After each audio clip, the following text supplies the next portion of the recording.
Ang umaga mga kaparming, ngayong umaga mga kaparming, share ko sa inyo, no? Ito mga kaparming, yung talbos ng kamuti. Kuha ko ngayon dito para naman pang kilaw ko mga kaparming. Ayan, mga kaparming, wala pa naman ako ito. Yung pad ko na isa ay natumba at saka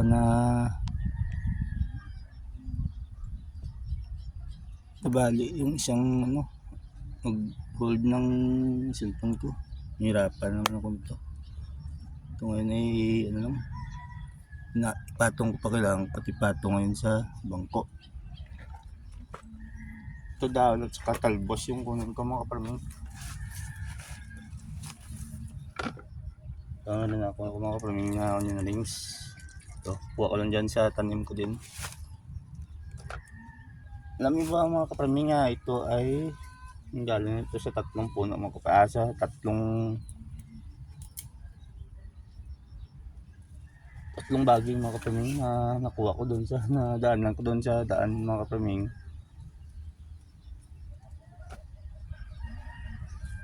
At saka tinanim ko dito mga tatlong dangkal lang siguro, tatlong puno lang sa isang dangkal lang yung haba. Kita nyo naman ngayon mga kaparming, ay masyado isang mago. Masarap din kasi ito mga kaparming sa isda, lalo sa bangos.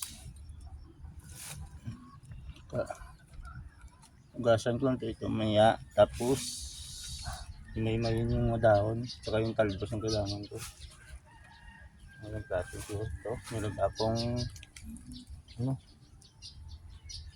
halos sa isang taon na siguro ito mga kaparming, at sa pat lang siya nakatanim. Nagyan ko lang ng pataba at saka nalagyagan ng lupa, liglig lang. So puno ko ng mga tandang dahon para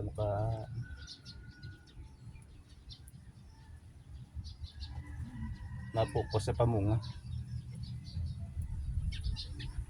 So ito mga sangan ito na nagpupunan para makapag-focus din sa pamunga. Ito na lang ito.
Farming, okay ito ba? Farming. Ako naman mag-isa mga ka-farming. Yeah, okay ito. Ang dami na ito.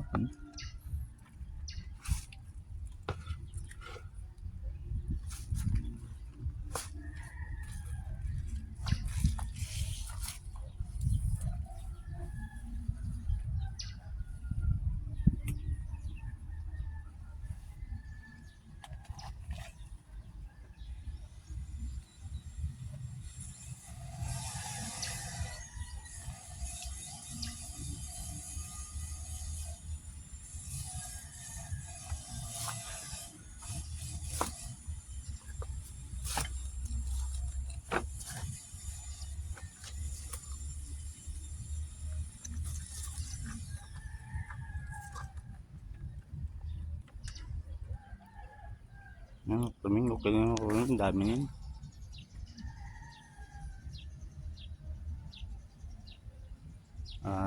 Sige mga ka-farming, at ako ay maglagay pa ng fertilizer sa aking second batch na okra mga ka-farming.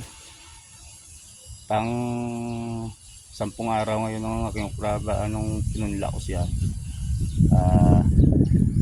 Ngayon ay maba na yung labas sa lupa, kaya kailangan ko maglagay ng pataba kunti lang para may pabilis yung paglago nila. Okay, farming, bye bye.